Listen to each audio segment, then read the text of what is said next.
ललिता बहुत ज़्यादा गरीब होती है। ललिता के साथ उसकी 2 बेटियां होती हैं। ललिता के खाने के लिए कुछ भी नहीं था।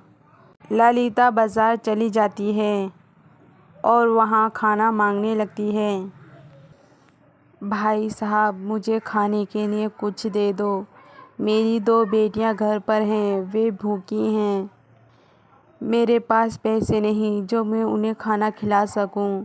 2 दिन से हम लोगों ने खाना नहीं खाया है। मेरी एक बेटी को बुखार आ गया है। वे बुखार से और भूख से तड़प रही है। मेरे पास इतना फालतू खाना नहीं है जो मैं तुम्हें खाना दे दूं। तुम लोगों का तो काम ही यही है, मांग मांग के खाना। पास में सब कुछ होता है फिर भी मांग कर खाती हो। सच में भाई साहब, मेरे पास खाने के लिए कुछ नहीं है।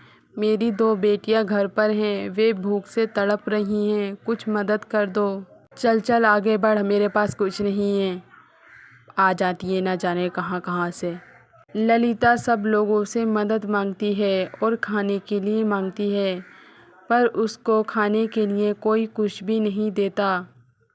ललिता सुबह से अपने घर से निकली हुई थी, शाम तक उसको खाने के लिए कुछ नहीं मिलता।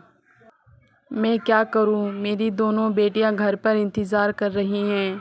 माँ खाने के लिए कुछ लाएंगी और मैं हूँ, मुझे किसी ने कुछ भी नहीं दिया। ए खुदा, ये मेरी कैसी आजमाइश है, तू मेरी मदद कर। ललिता मन उदास से अपने घर वापस जाने लगती है। ललिता देखती है रास्ते में एक औरत बेहोश पड़ी थी। ललिता ने दूसरों की मदद से उसे हॉस्पिटल पहुंचा दिया। थोड़ी देर बाद उस औरत को होश आ जाता है।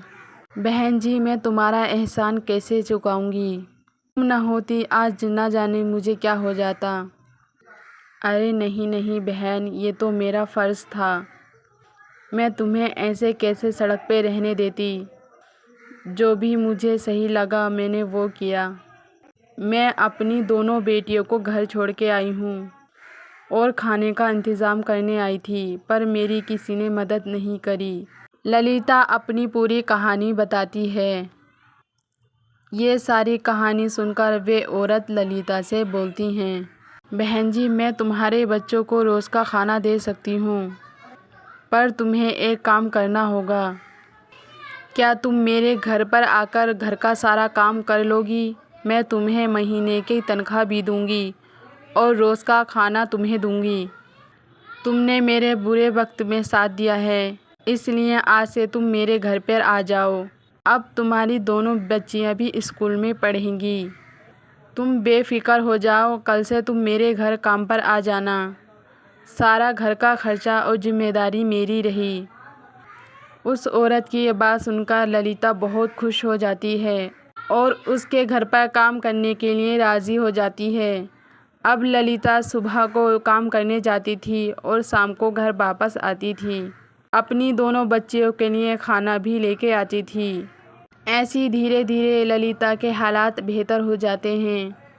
ललिता अब खुद काम कर कर अपनी बेटियों को पाल रही थी और अपनी दोनों बच्चियों को स्कूल भी भेजने लगती है।